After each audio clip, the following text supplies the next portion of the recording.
Inter అయిపోయిందా? Engineering ఎక్కడ join అవ్వాలా అని ఆలోచిస్తున్నారా? స్కిల్ జెన్ లో జాయిన్ అవ్వండి. 100% జాబ్ సాధించండి. నమస్కారం, మీరు చూస్తున్న ఐ డ్రీమ్. నేను మీ కీర్తి. తొలి ఏకాదశి 24 చేసుకోవాలా, 25 చేసుకోవాలా? అసలు తొలి ఏకాదశి అన్న పేరు ఎందుకు వచ్చింది? ఈ రోజు ముఖ్యంగా పాటించవలసిన నియమాలేంటి మనకు తెలియజేయడానికి ప్రముఖ ఆస్ట్రాలజర్ బ్రహ్మశ్రీ నందిబట్ల శ్రీహరి శర్మ గురుగారు ఉన్నారు. నమస్తే గురుగారు. వాగర్థ వివ సంపృక్తౌ వాగర్థ ప్రతిపత్తయే జగతః పితరౌ వందే పార్వతీ పరమేశ్వరౌ ఆదిత్యాయ చ సోమాయ మంగళాయ బుధాయ చ గురుశుక్ర శనిభ్యశ్చ రాహవే కేతవే నమః. శృంగేరి జగద్గురు పీఠాధిపతులకి, కంచి పీఠాధిపతులకి నమస్కారములు తెలియచేసుకుంటూ కార్యక్రమాన్ని ప్రారంభిద్దాం. గురుగారు, 24th 25th తొలి ఏకాదశికి సంబంధించి అసలు సోషల్ మీడియా అంతా వైరల్ అవుతూ ఉంది. చాలా మంచి రోజు, దీన్ని పరిపరి విధాలుగా డిస్క్రైబ్ చేస్తూ ఉన్నారు. ఇలా చేసుకోవాలి, అలా చేసుకోవాలని. ముఖ్యంగా అసలు 24 తారీఖు చేసుకోవాలా, 25 తారీఖు చేసుకోవాలా? ఈ సందిగ్ధము ఎందుకు వచ్చిందంటేనమ్మా, 23వ తారీఖు 9:13 నుంచి దశమి వెళ్ళిపోయి ఏకాదశి ప్రారంభమవుతుంది. పగలంతా ఏకాదశి ఉంటుంది. మళ్ళీ 24వ తారీఖు 11:36 వరకు ఈ సంబంధించినటువంటి ఏకాదశి తిథి ఉంది. కాబట్టి ఎప్పుడు ఆచరించాలి అనేటువంటిది చాలామంది సందిగ్ధంలో ఉంది. నో డౌట్ 24వ తారీఖు రోజునే ఏకాదశి తిథి అనేటువంటిది ఆచరించాలి. కాబట్టి సూర్యోదయానికి ఆ తిథి ఉంది కాబట్టి, తిథే ప్రధానము కాబట్టి, సూర్యోదయానికి ఉన్న తిథే ప్రామాణికము కాబట్టి, ఈ యొక్క 24వ తారీఖు రోజునే ఈ తొలి ఏకాదశి అనేటువంటిది ఆచరించాలి. గురుగారు, ప్రతి నెల వస్తాయి కదా ఏకాదశిలో. ముఖ్యంగా ఇప్పుడు వచ్చే ఏకాదశికి తొలి ఏకాదశి అనే నామకరణం ఎందుకు వచ్చింది? అంటే దీనికి విభిన్న కథనాలు అనేటువంటివి ఉన్నాయి.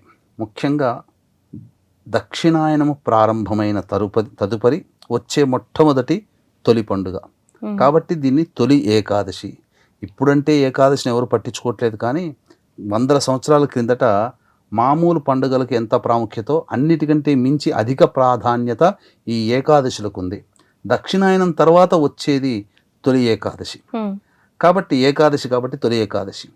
ఇందున శాస్త్ర ప్రకారము, పురాణ ప్రకారం కనుక చూసుకున్నట్లయితే తాళజంఘుడు అనేటువంటి యొక్క మహారాక్షసుడికి క్రూరుడైనటువంటి మురాసురుడు జన్మించాడు.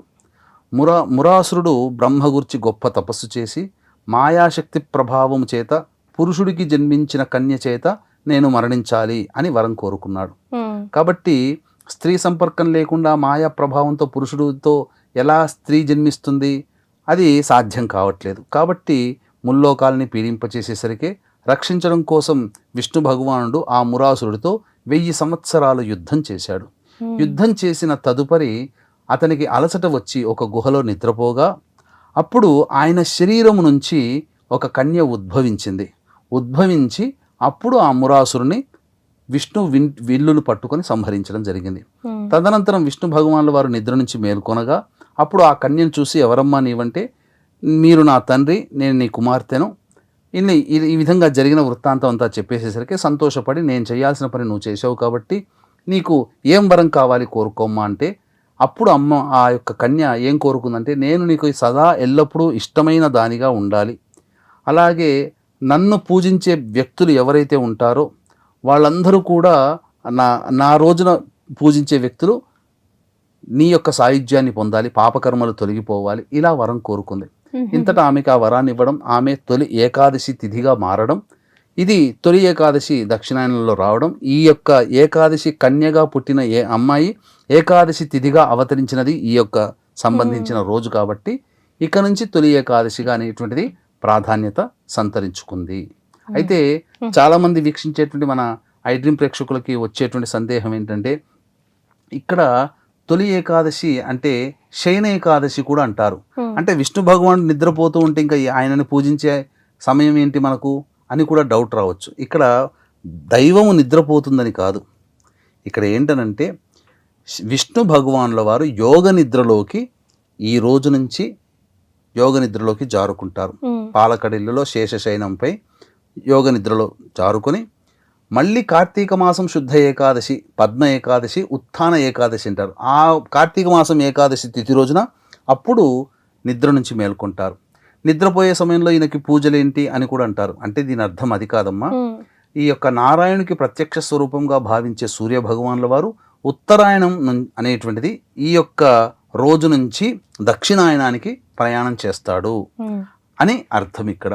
కాబట్టి ఆ విధంగా తొలి ఏకాదశి శయన ఏకాదశి అని మనకు చెప్పబడి ఉంది. ముఖ్యంగా ఈ రోజు పాటించవలసిన నియమాలు ఏంటి గురుగారు? ప్రధానంగా ఈ ఏకాదశి పర్వదినాన్ని పురస్కరించుకొని అసలు ఈ ఏకాదశుల యొక్క మహత్యము ఎవరి ద్వారా మనకు సంభవించింది తెలిసింది అని అంటే, ధర్మరాజు పాండవులు అందరూ కూడా వనవాసం చేస్తుండగా ధర్మ నిర్ణయాలలో వచ్చేటువంటి అనుమానాలు సందేహాన్ని నివృత్తి చేసుకోవడం కృష్ణ భగవాను ద్వారా తెలుసుకోవడం జరిగింది. కృష్ణ భగవానుల వారు ఈ ఏకాదశుల మహత్యాన్ని ధర్మరాజుకి వ్యాస భగవానుడి సాక్షిగా ఆ యొక్క ఏకాదశి విశిష్టతలన్నీ కూడా తెలియజేశాడు. ఈ తొలి ఏకాదశికి సంబంధించింది కూడా కథనం కూడా మనకు ఉన్నది. వీక్షించేటువంటి ప్రేక్షకులు కూడా ఈ 9 రోజుల వరకు దశమి తిథి వరకు కూడా అనగా 24వ తారీఖు వరకు కూడా వారాహి అమ్మవారి పూజలు చేసుకొని ఉంటారు.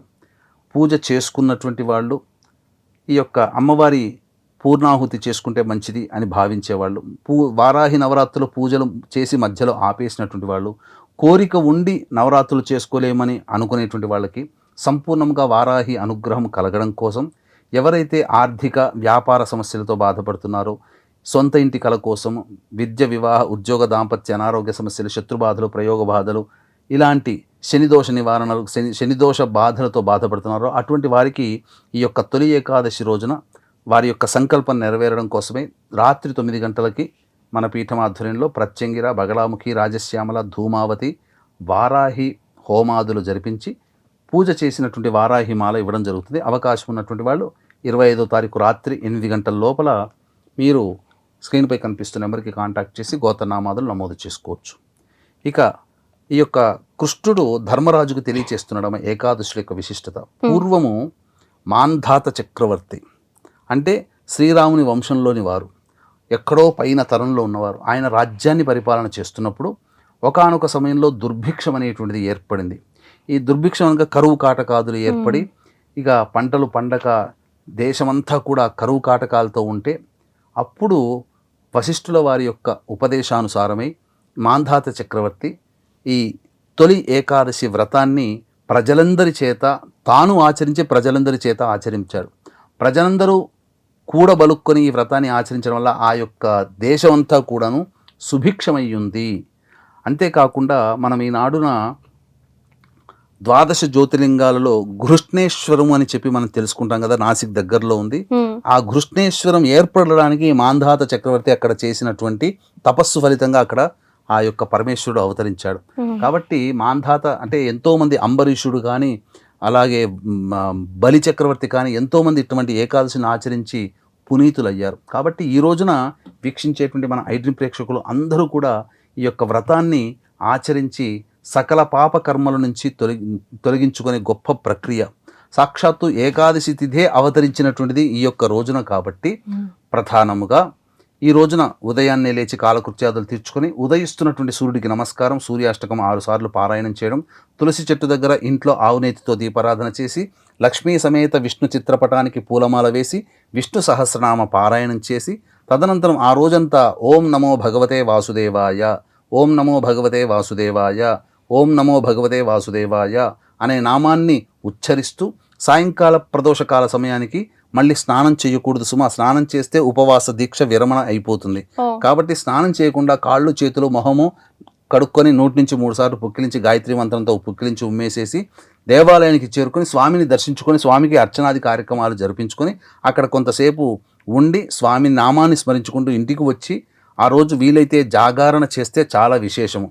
తదనంతరం మళ్ళీ సూర్యోదయాన్నే మళ్ళీ కాలకృత్యాదులు తీర్చుకొని సూర్యాష్టకం 6 సార్లు, సూర్యునికి నమస్కారం, అర్ఘ్యము, తదనంతరం మళ్ళీ ఇంట్లో ఆ విధంగానే తులసి చెట్టు దగ్గర ఇంట్లో దీపారాధన చేసి లక్ష్మీ సమేత విష్ణు చిత్రపటానికి పూలమాల వేసి లక్ష్మీ సహస్రనామం, విష్ణు సహస్రనామ పారాయణం చేసి తదనంతరం దేవాలయానికి చేరుకొని మళ్ళీ దేవాలయంలో స్వామిని దర్శనం చేసుకొని అక్కడ ఆ యొక్క ఉపవాస దీక్ష విరమించాలి. తదనంతరం దగ్గరలోని అనాథ శరణాలయంలో మానసిక శారీరక వికలాంగులకి, వృద్ధులకి తినే పదార్థాలు లేదా అన్నదానమైన చేసి తదనంతరం ఇంటికి వచ్చిన తర్వాత ఇంట్లో వండుకున్నటువంటి అన్ని పదార్థాలు శాకాహారం మాత్రమే, అన్ని పదార్థాలు కొద్ది కొద్దిగా తీసి స్వామివారికి నైవేద్యంగా పెట్టి తదనంతరం కుటుంబ సమేతముగా భోజనం చేసినట్లయితే ఈ యొక్క ఏకాదశి వ్రతాన్ని ఆచరించిన పుణ్య ఫలితం దక్కుతుంది.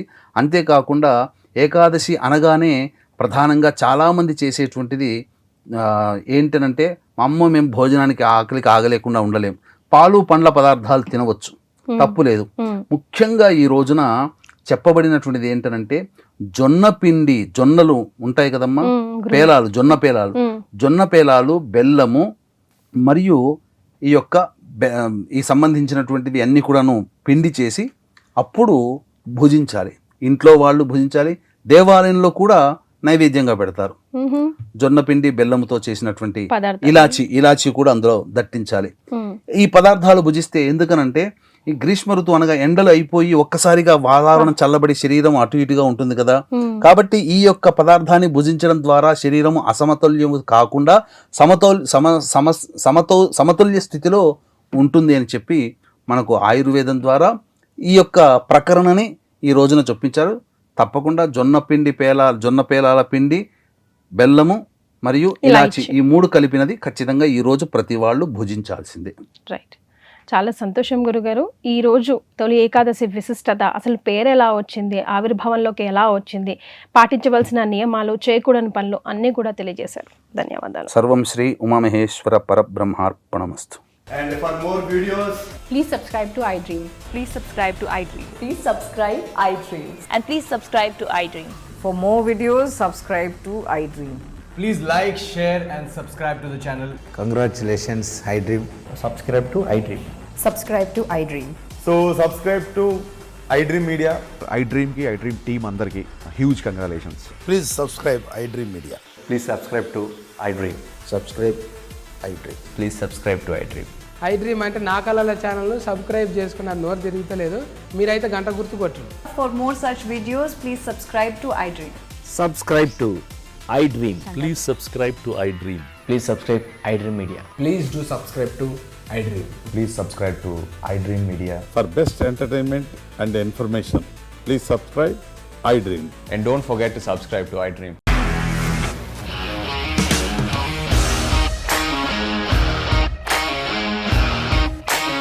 ఇండస్ట్రీలో కమిట్మెంట్ ఇష్యూస్ వస్తే నీకు కూడా వచ్చినట్టు మార్నింగ్ తీసుకెళ్ళారంటే కొట్టి పడేస్తారు.